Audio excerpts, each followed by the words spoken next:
Un peintre doit-il être aussi capable de parler de sa peinture ou la peinture devrait se passer de commentaires? Non, je pense que c'est important quand même qu'on puisse parler, enfin que le peintre parle de sa peinture et qu'il exprime qu'est-ce qu'il a voulu dire, qu'est-ce qu'il a voulu représenter. On peut comprendre, on peut voir des signes, des indices, mais je pense que c'est toujours quand même assez intéressant, surtout si l'artiste a voulu faire passer un message qui n'est pas forcément compréhensible.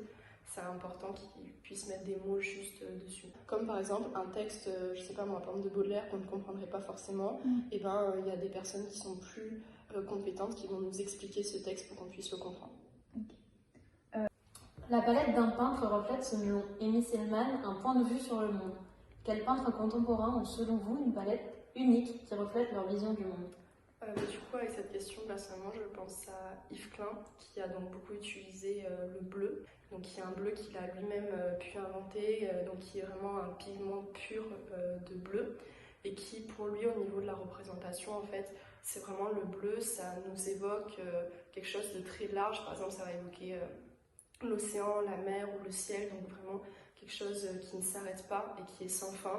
Alors par exemple, si je pense à du vert, je vais pouvoir penser à un arbre ou alors à quelque chose de vraiment concret. Alors que le bleu, c'est vraiment un élément qui ne nous rapporte à rien de vraiment concret. Un peintre doit-il être aussi capable de parler de sa peinture ou la peinture devrait se passer de commentaires?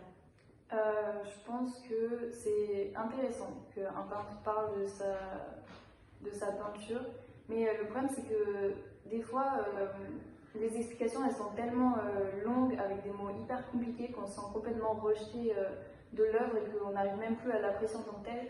Des fois on va dans un musée et la première chose qu'on dit c'est les cartels, alors que la première chose qu'on devrait faire c'est voir l'œuvre et essayer de comprendre ce qu'elle nous procure ou de comprendre ce qu'elle veut dire. Et donc dans certains musées, dans certains milieux, c'est un peu compliqué de se détacher de cette explication. Elle devient presque obligatoire en fait. Et si on n'a pas l'explication, on peut se sentir rejeté. Ou je trouve ça vraiment étrange parce que l'art c'est censé être quelque chose qui nous lie tous, mais il y a un certain élitisme dans les cartels ou les explications avec des longs mots hyper compliqués. Et même une fois dans un musée, dans une exposition qui était aux abattoirs de Toulouse, j'ai même lu les cartels d'enfants parce que c'était beaucoup plus facile et agréable à lire et à comprendre.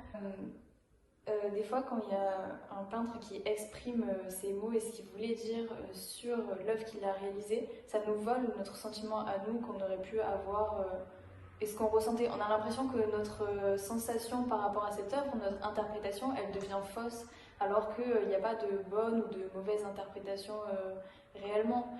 Et donc, parfois, mettre des mots sur quelque chose, ça vole justement ce qui était personnel chez le spectateur. Quelle couleur a une signification unique pour vous? Alors pour moi, ce serait le violet. Pour moi, le violet, ça représente énormément de choses, mais surtout des contrastes et des paradoxes.